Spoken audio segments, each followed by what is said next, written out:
휘발성 기억 소자, 휘발성 메모리에 대해서 생각해 보겠습니다. 주로 D램 이야기가 됩니다.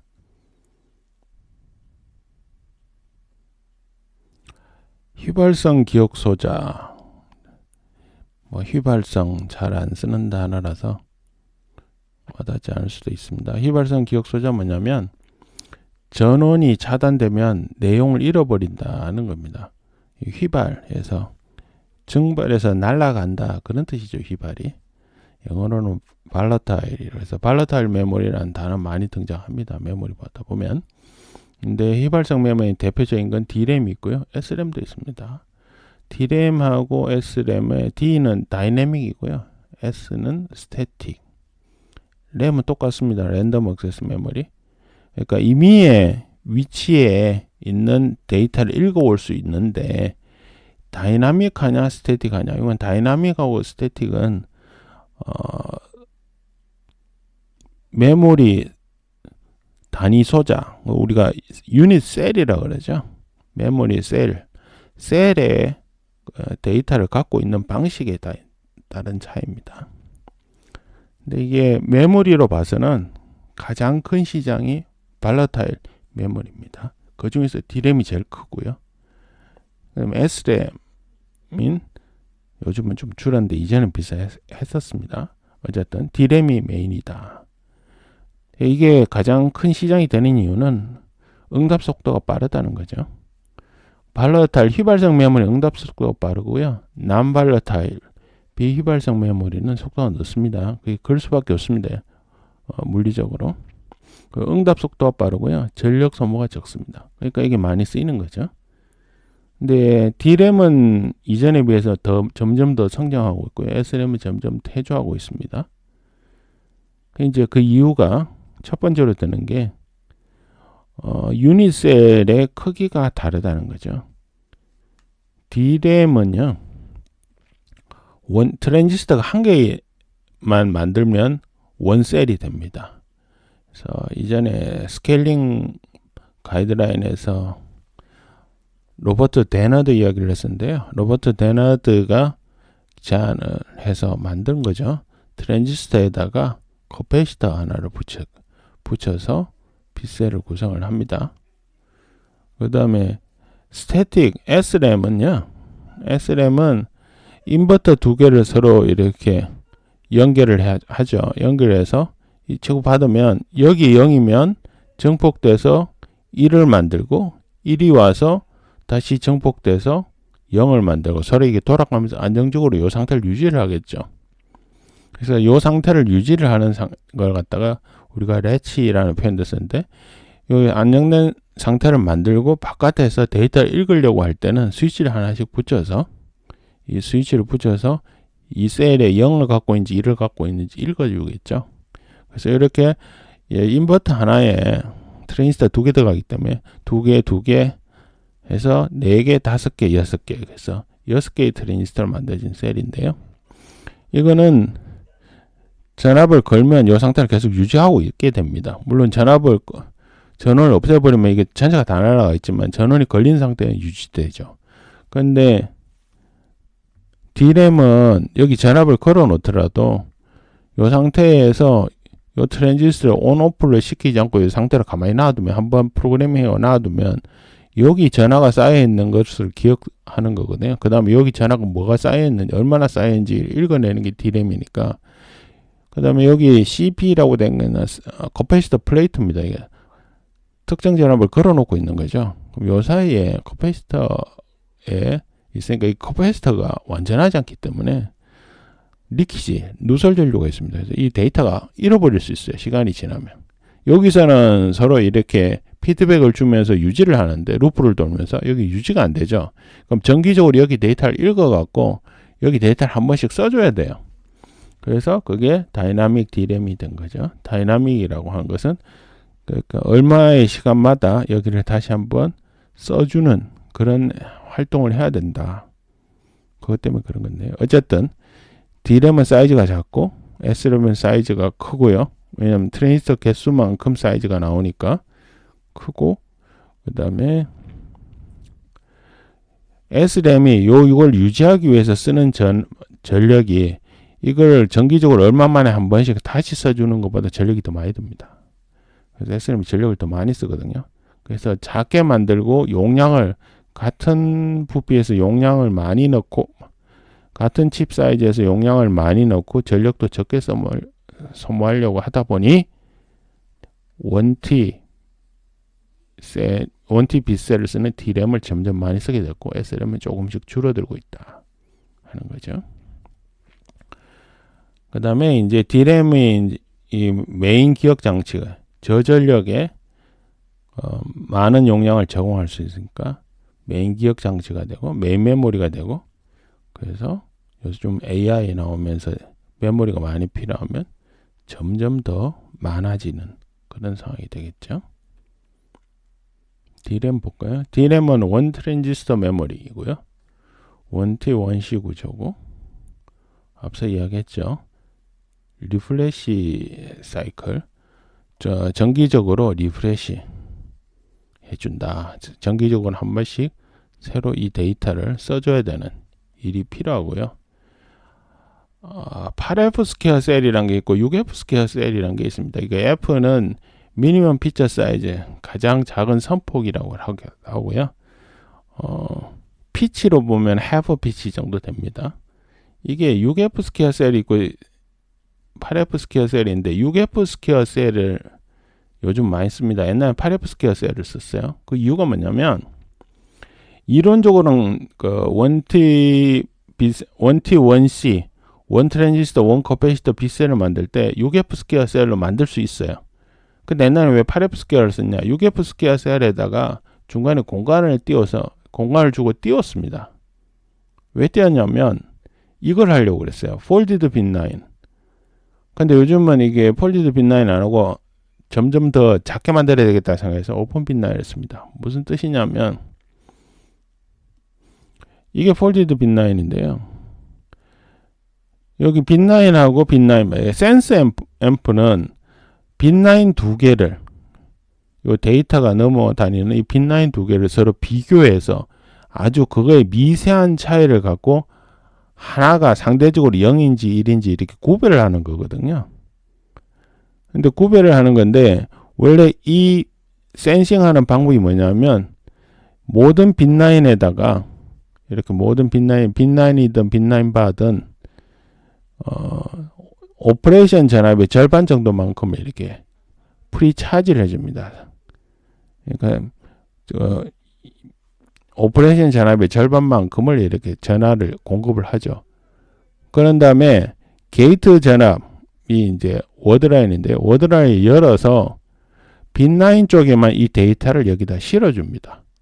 그러면 여기가 0인지 1인지에 따라서 이 빗라인 전압이 약하게, 원래 오퍼레이션 전압의 반 정도 되는 것에서 약하게 플러스가 될 수도 있고 약하게 마이너스가 될 수도 있어요.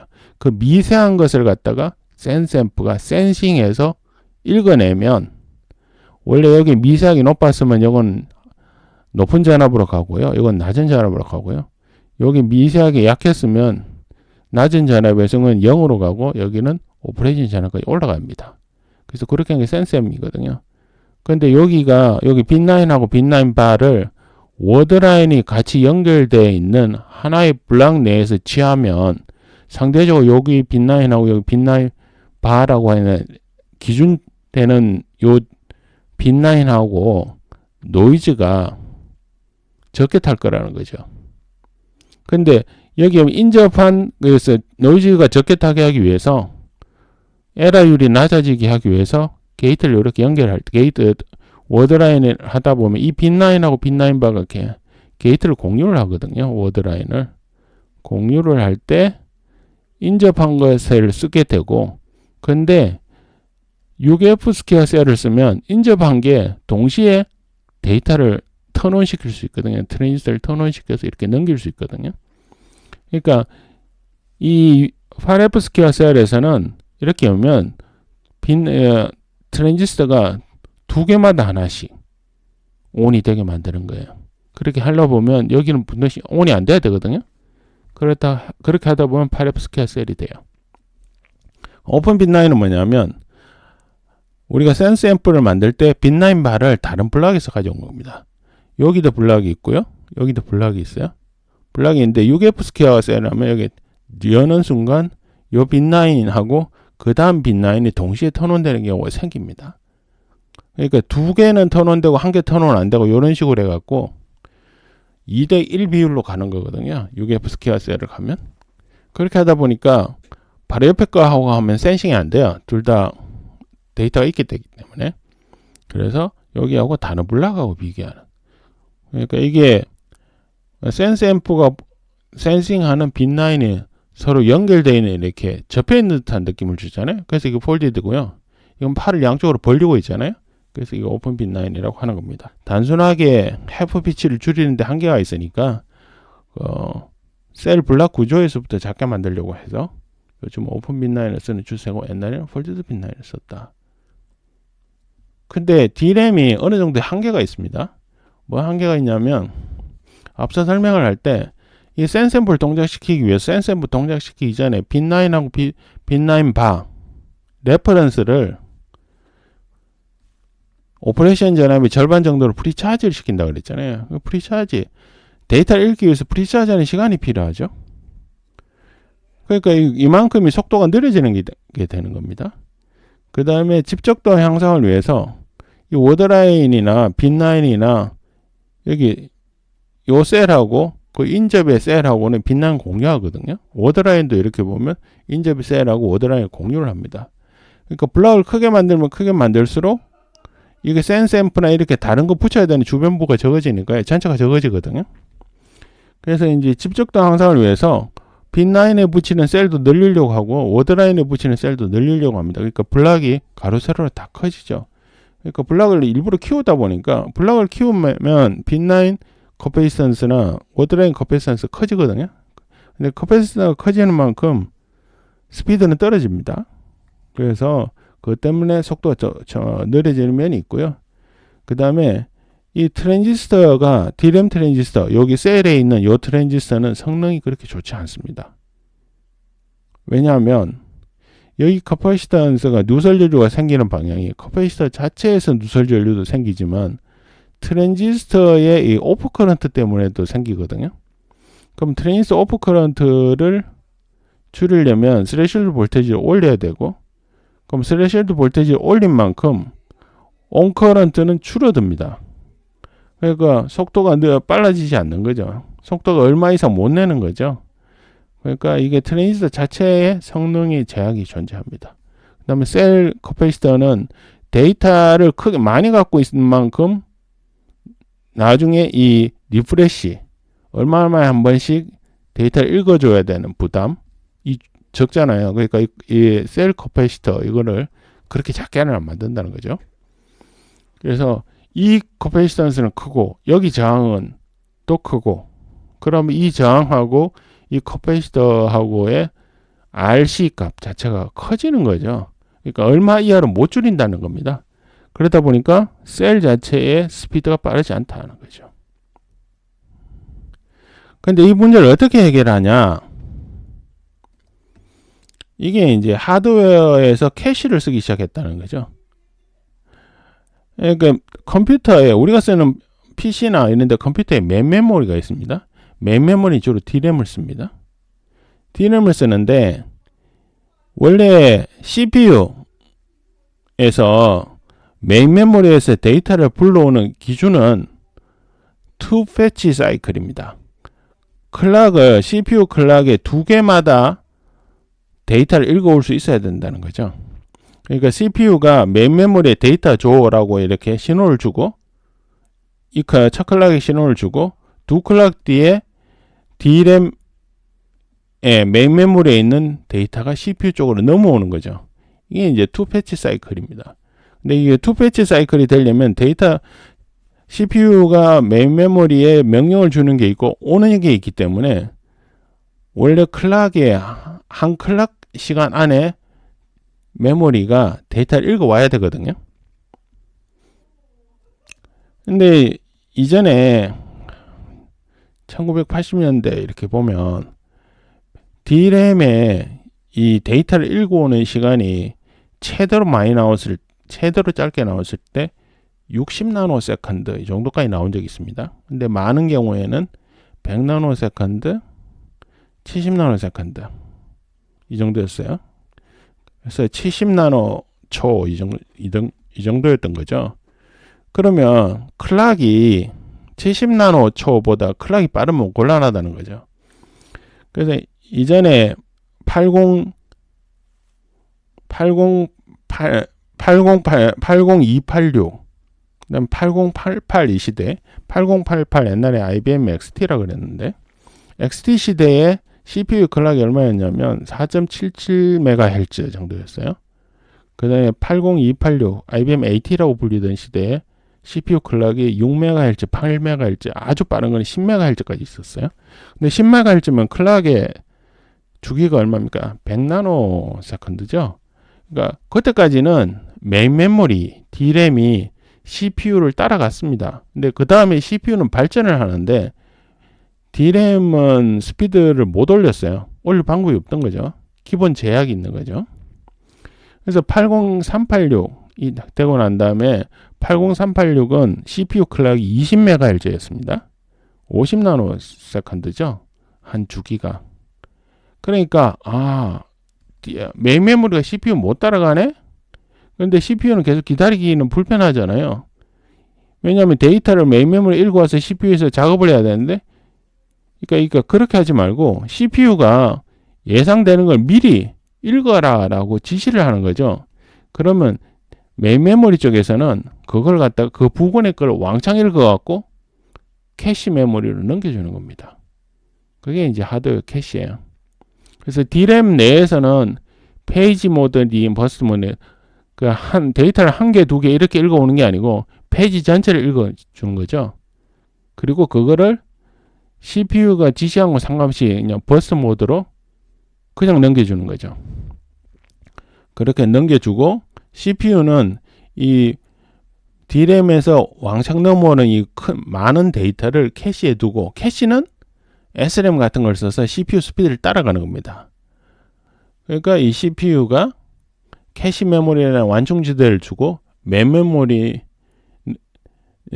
캐시하고 커뮤니케이션하고 CPU는 캐시하고 커뮤니케이션하고 그 중간 단계를 둔 거죠. 버스트 모드를 잘 쓰기 위해서 싱크로너스 D램이라는 게 나옵니다. 이거 동기화된 D램이란 거죠. D램도 정기적으로 클락마다 뽑는 거죠. 그래서 처음에 나온 게 SD램이었는데 이 당시에 이거는 SDR이라고 생각했어요. 싱글 데이터 레이스입니다. 요즘 DDR이라는 말이 익숙하죠. 더블 데이터 레이스인데요. 이게 뭐가 다르냐면 이 싱크로너스 D램, SD램 시대가 들어오면서 페이지 모드나 이렇게 해서 D램에서 데이터를 왕창 읽어요. 데이터가 한번 예를 들어 1번 주소를 읽어주세요 하면 1번 주소 데이터를 주세요 라고 명령을 내리면 D램 내부에서 1번부터 100번까지 읽는 거예요. 예를 들어. 그런 다음에 한 번에 100개를 읽은 다음에 외부 클락을 빠른 클락을 주면서 한 번에 100개를 읽어서 병렬로 100개를 읽은 다음에 내보낼 때는 시리즈로 100개를 내보내는 거죠. 그러면 외부에서 보면 원래 D램이 가진 속도보다 100배의 속도가 나는 거잖아요. 근데 처음에 싱글 데이터 레이스였어요. 뭐냐면 처음 싱글 데이터 레이스의 D램에서는 클락 한 번 해서 이렇게 클락 파형이 이렇게 나오면 클락 파형 올라갈 때 포지티브 에지에서 데이터를 보낸 거예요. 그러다가 이제는 이것도 느리네 이러면서 DDR이 되면 더블 데이터 레이스는 올라갈 때도 데이터를 내보내고 내려갈 때도 데이터를 내보내는 거예요. 그러니까 예를 들어 100개를 읽으면 SDR에서는 100개를 읽으면 100클락 만에 데이터를 내보낼 수 있는데 DDR에서는 50클락이면 100개를 내보낼 수 있는 거죠. 그러니까 더 빨라진 거죠. 그러다가 이제 DDR 됐으면 이제 더 이상 클락이 올라갈 때 내려갈 때 두 번 다 했으면 더 이상 못 하죠. 왜냐면 클락 올라가고 내려가는 거 두 가지 종류밖에 없잖아요. 파형이. 그러니까 이제 그 다음에는 클락 스피드를 올리는 거예요. 클락 프리퀀시, 주파수를 올리는 거죠. 예를 들어서 DDR3, 4, 5 이렇게 보면 DDR3, 4, 5의 클락 프리퀀시가 다릅니다. 그 변천은 뭐냐면 처음에는 랜덤 액세스 했다. 그러다가 느려지니까 캐시를 달았다. 근데 캐시를 달았으니까 데이터를 여러 개를 보내도 된다. 특정 어드레스 근처에, 주소에 근처에 있거나 왕창 보내도 된다. 그 왕창 보내놓고 그 CPU나 캐시에 부담을 더는 거죠. 그러다가 이제 그렇지만 D램이 빨랐으면 좋겠다. 그래서 왕창 읽은 걸 갖다가 빠른 클락에 맞춰서 보내줬다. 근데 싱글 데이터 레이트 말고 한 번에 하지 말고 두 번씩 하자. 오르락 내려갈 때. 그렇게 하고 그 다음에 이제 두 번 했으니까 더 못하니까 이 클락 프리퀀시를 올려서 더 빠르게 하자. 이렇게 진화해왔다는 거죠. 그 다음에 이제 밴드위스 개념을 보겠습니다. 이게 뒤에 D램의 속도가 문제가 있어서 캐시도 쓰고 싱글 데이터 레이트, 더블 데이터 레이트 뭐 이렇게 해왔다는 거 있잖아요. 근데 이것도 이외에 추가로 이제 올리는 방법이 있어요. 밴드위스라는 거는 외부에서 봤을 때 D램이 데이터를 뿜어내는 속도거든요. IO를 한 개 만들 때하고 두 개 만들 때하고 세 개 만들 때하고 동시에 뿜어줄 수 있잖아요. IO 개수를 증가시키면 외부에서 봤을 때 데이터가 나오는 거는 클락 프리퀀시에다 IO 개수만큼 곱하면 되는 거죠. 근데 더블 데이터 레이시니까 클락 프리퀀시 곱하기 2가 더 있을 수도 있겠습니다. 그렇게 하면 밴드위스가 올라가는 거죠. 그러니까 이제 DDR D램에서 올리는 방법은 클락 프리퀀시 올리고 IO 개수 늘리고, 그렇죠? 데이터를 원빈만 한 번에 내보낸 게 아니고 병렬로 뭐 1000개씩 내보내, 1024개씩 내보낸다든가 이렇게 하면 1000배가 밴드위스가 커지는 거죠. 그렇죠? 그렇게 하는 거죠.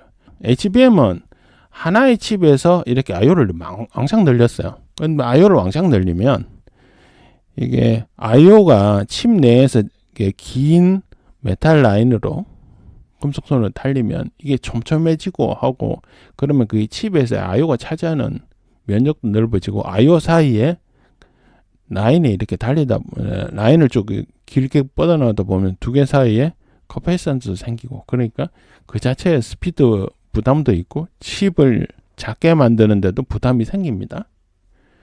그러니까 이제 그렇게 하지 말고 아예 칩을 여러 개를 만들자. 여러 개를 만들어서 그 여러 개 만들어서 실질적으로 그 칩 여러 개에서 IO를 분산을 시키면 칩 하나에서는 IO 개수가 줄어들고, 근데 칩에서 IO 개수 줄어든 것보다 병렬로 이렇게 칩의 개수를 늘려주면 실질적인 IO는 늘어나잖아요. 그렇죠? 그렇게 늘리는 방법을 쓰자는 거죠. 그래서 칩당 IO 개수를 조금 조정하고 칩을 여러 개를 쌓아서 쌓아놓은 전체 상황에서 IO를 늘려서 IO 개수를 늘려가지고 데이터를 내보내자. 그게 HBM입니다. 이전에는 CPU가 있었죠. CPU는 원칙적으로 여러 개의 CPU를 붙이긴 하지만 CPU 하나가 병렬 연산을 많이 하지 않습니다. 근데 GPU는 기본적으로 여러 개의 병렬 연산을 하는 거거든요. 뭐 GPU는 병렬 연산을 여러 개 하다 보니까 병렬로 데이터가 많이 필요해요. 그러니까 CPU보다 GPU가 큰 밴드위스를 원하는 겁니다. 왜냐하면 GPU에서 여러 개를 병렬 처리하다 보니까 각각에 대해서, 예를 들면 GPU가 10개를 병렬 처리한다. 근데 각각은 4빗만 쓴다. 그러면 40개가 들어간 거죠. 40개가 동시에 필요한 거죠. 근데 CPU는 예를 들어 8빗을 계산을 하더라도 한 개만 하니까 8빗만 필요한 거예요. 그러니까 GPU가 원하는 밴드위스가 더 큰 겁니다.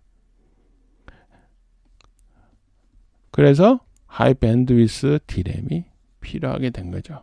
그러니까 이게 두 가지가 몰려 있는 겁니다. D램은 속도가 느리다. 그 다음에 D램은 속도가 느린데 밴드위스를 늘리는 방법은 클락 프리퀀시도 늘리고 IO도 늘린다. 그럼 이 HBM에서도 클락 프리퀀시 늘리고 IO를 늘리면 되는데, 이 클락 프리퀀시도 어느 정도 한계가 있거든요. 그러면 IO를 늘리자. 근데 IO를 늘리는데 칩 하나당 IO를 왕창 늘렸더니 칩 만들기가 너무 힘들다. 그러면 칩 하나당 쓰는 IO는 약간 줄이고, 그 다음에 칩을 여러 개를 쌓아서 전체적으로 봐서 외관상 보이는 IO의 개수를 늘려서 밴드위스를 늘리자. 그게 이제 HBM 메모리가 되겠습니다. 왜냐면 HBM은 스택을 쌓았잖아요. 우리가 반도체 패키지 있잖아요. 그냥 많이 만들면 될 것 같은데 패키지가 두께가 1.2mm라는 제약을 갖고 있습니다.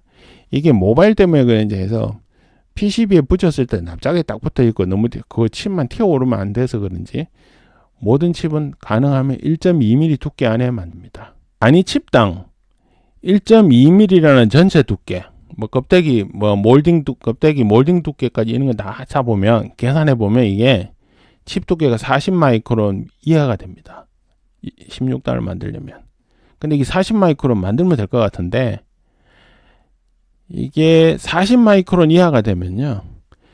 칩을 잘라갖고 붙이고 이렇게 할 때 이렇게 집어갖고 붙이고 이렇게 해야 되잖아요. 집거나 이럴 때 어느 정도 기계적 강도가 있어야 이 칩이 안 부서지거든요. 근데 40마이크론보다 두께가 얇아지면 기계적 강도 제약이 있어서 쉽지 않다는 거죠. 그럼 이 방법은 뭘까요? 이게 40마이크론이 안 되더라도 기계적 강도의 제약을 적게 하는 어떤 툴을 만들다, 장비를 만들어낸다든가 그 핸들링 방법을 만들어내야 되는 게 하나가 있고요. 다른 한편으로는 전체는 정해져 있어요. 그러면 각각의 것도 두께가 정해졌겠죠. 근데 여기 이제 범프를 만들거나 이렇게 해서 붙인다고 그 두께가 들어갔을 테니까 범프 같은 걸 없애버리는 방법이 있겠죠. 그러니까 칩하고 칩 사이에 범프 같은 거 안 넣고 다이렉트로 붙이자. 우리가 이거를 하이브리드 본딩 혹은 이제 카파 투 카파 본딩 이렇게 표현을 합니다. 구리하고 구리 사이를 붙이는데 그러니까 칩에 있는 구리끼리 뭐 붙인다 이런 건데요. 근데 이게 왜 하이브리드냐 하면은 칩하고 칩을 다이렉트로 붙이다 보면 절연체도 있거든요. 그러니까 구리도 있고 옥사이드 같은 절연체도 있거든요. 구리하고 옥사이드하고 같이 붙이게 된다. 그죠? 구리는 구리끼리 뭐 이렇게 붙여야 되겠죠. 그래서 이걸 그래서 하이브리드라는 표현을 쓰기도 합니다. 그 다음에 이게 로파워 문제가 있는데요. 이게 D램을 쌓잖아요. 쌓고 난 다음에 여러 개의 D램이 있으면 그 D램에 어느 D램을 액세스할 건지 뭐 이런 것들은 컨트롤을 해주는 칩이 필요합니다. 근데 이게 라직 칩이에요. 라직 칩을 같이 스택을 쌓기도 하는데요. D램하고 라직 칩하고는 스펙이 좀 다릅니다. 왜냐면 D램은 리프레시나 이런 게 있기 때문에 리키지 커런트를 컨트롤을 잘해야 되기 때문에 원래 오퍼레이션 되는 온도 레인지가 좀 좁고요. 라직은 그런 영향을 적게 받기 때문에 오퍼레이션 가능한 온도 레인지가 큽니다. 그 다음에 라직은 스피드를 빠르게 하기 위해서 리키지나 이런 걸 좀 감소하고 이렇기 때문에 라직 칩이 또 열이 많이 나요. 그래서 라직 칩을 최대로 동작시키면 D램이 그 라직 칩이 동작 최대로 하는 그 온도에서는 D램이 열을 받아서 정상 동작이 안 됩니다. 그 최대 온도일 땐 그런 거죠. 그러니까 이 라직 칩을 뭘 사용하는 D램에서는 이거 HBM에서는 컨트롤 칩이 되겠죠. 컨트롤 칩을 저절 역할을 해야 되고요. 컨트롤 칩이 열이 많이 나면 D램하고 사이에 물리적 간격을 좀 띄운다거나 그러니까 예를 들어 패키지를 옆옆에 한다거나 그런 방법도 있겠죠. 근데 바로 쌓게 되면 중간에 열이 전달 안 되게 고민을 좀 해야 되죠. 그래서 전력 면에서 조금 더 고민이 필요합니다. 그러니까 HBM 해가지고 무조건 스택을 잔뜩 쌓으면 되느냐 이런 그 시스템적 제약 거기에다가 물리적인 핸들링 제약 그 다음에 전력 내지 열 이런 문제들은 HBM 다음 세대로 가는 제약 조건이 되겠습니다. D램이 S램에 비해서 성장이 많아진 그런 이유에 대해서 간략히 봤고요. 그다음에 D램 자체가 속도에 제약이 있기 때문에 어떻게 극복하려고 했고 그게 지금의 HBM 요새 유명해진 HBM까지 온 이야기. 그 HBM이 다음 세대로 가기 위해서 해결해야 될 제약 조건 이런 거에 대해서 간단히 살펴봤습니다.